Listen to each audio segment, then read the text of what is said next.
Hey guys, welcome back to OrmsTV. Today, quite an exciting day, eh? Announcement day for our new baby, yeah. That's it. Launch day of the all-new Canon 6D Mark II. Indeed. Yeah, Roger, you're going to have to tell us about this. Yes, obviously it's been top secret up until now. There's been a couple of rumours out there. But we announced this around about sort of 5, 6 o'clock this morning. So theoretically some of the specs should be out there.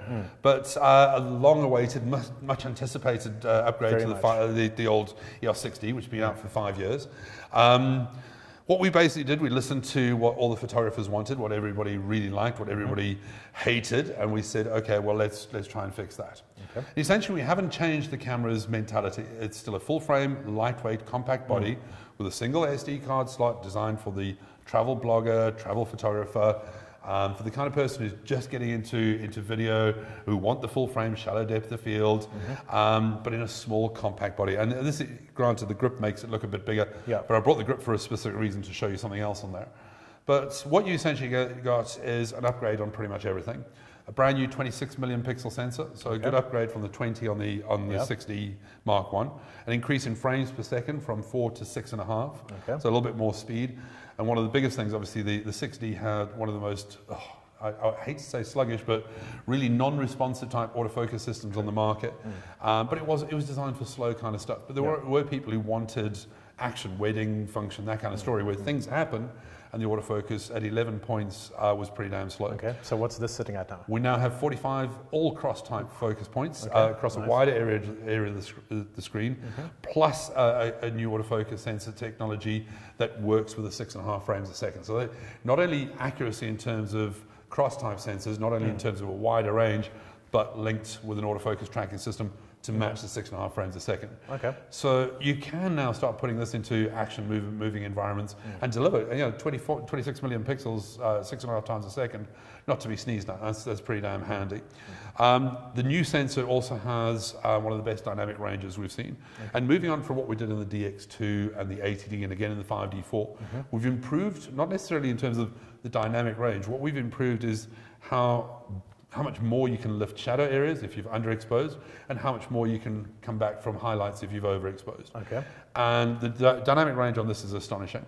It has also got probably the highest ISO we've ever set as a benchmark in a camera at this price and category at 40,000 ISO, which we're saying out of the box you can shoot at 40,000 ISO with no stress whatsoever. It is beautiful. Okay. So that's going to appeal to a hell of a lot of people. And obviously that big full frame sensor and only 26 million pixels means we can do that quite well. Right.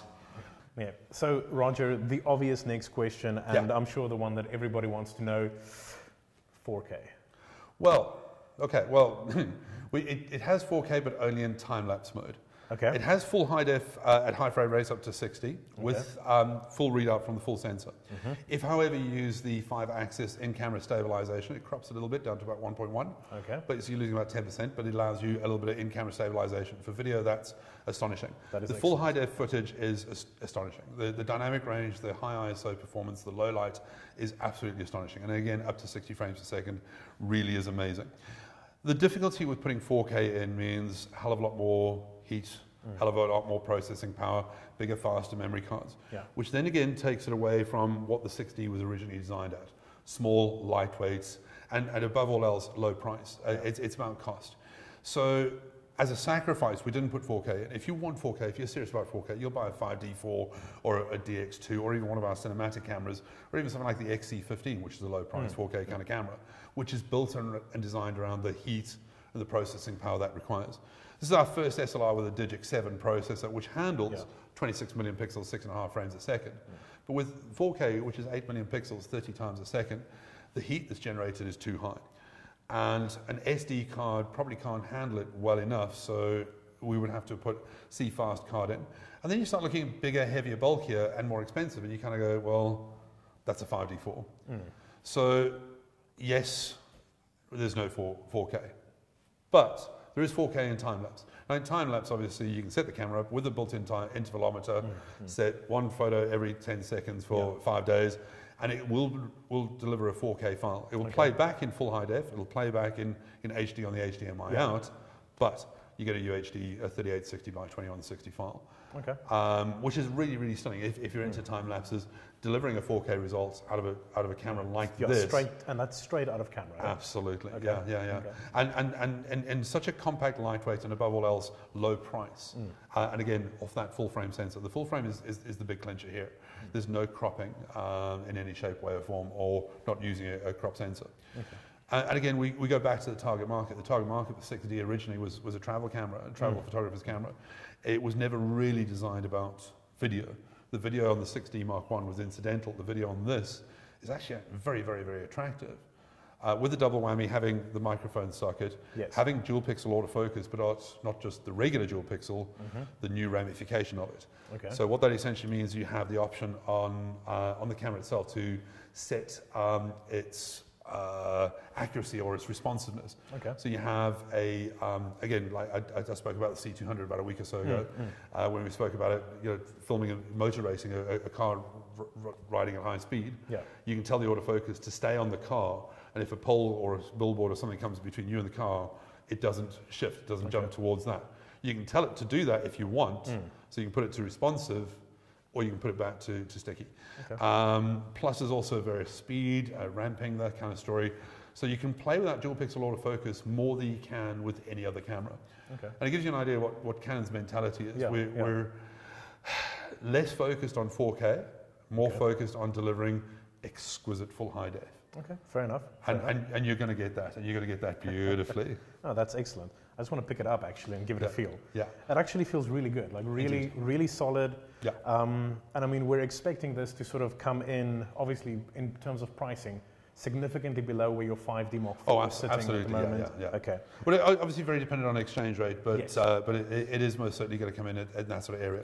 The big things that, like I mentioned to you, you're holding it there with the brand new BG21 grip, which similar to the BG20 grip we put on the 5D4, now has the batteries that don't fall out. Yes. And for the first time ever, on a Canon camera, a video boss on the grip. Now this is something that's you find unique to video cameras, that they have that second plug to stop the cameras doing that on a tripod. Yeah. This is the first time we put it on an DSLR because we know intrinsically this is going to be used for video. Double whammy, and this is what lots of people wanted, and we kind of glossed over it, we went past it. Yes. Oh, the flip out screen. The vloggers, the travel photographers, they love that idea. First time on a full frame. First time on a full frame. Yeah. And again, we listened to what you guys wanted, and again, we put in pretty much everything you guys asked for. Well, I absolutely love it. It's super compact. Exciting, with this little lens on. Yeah. It's beautiful. Yeah, absolutely. It's fantastic. Yeah, the little pancake lens is astonishing because it's got the STM motor. So you're getting the maximum benefit of that DAF autofocus. Yeah, it's killer. Anything else we need to know about this little boy? Coming soon. And again, there's only one in the country at the moment. We're going to be showing it for the first time at MediaTek. I spoke about that with the old cinema camera a while back. Yep. We're going to MediaTek in July, the big broadcast show. It's also a very, very, very good show for people who are interested in just getting into filmmaking. So we're showing everything from the 80D, and again, 6D2 is going to be there for the very first time in Africa to show to Joe public. Fantastic, fantastic. So just to wrap us up here. Yeah. Who would be buying this camera?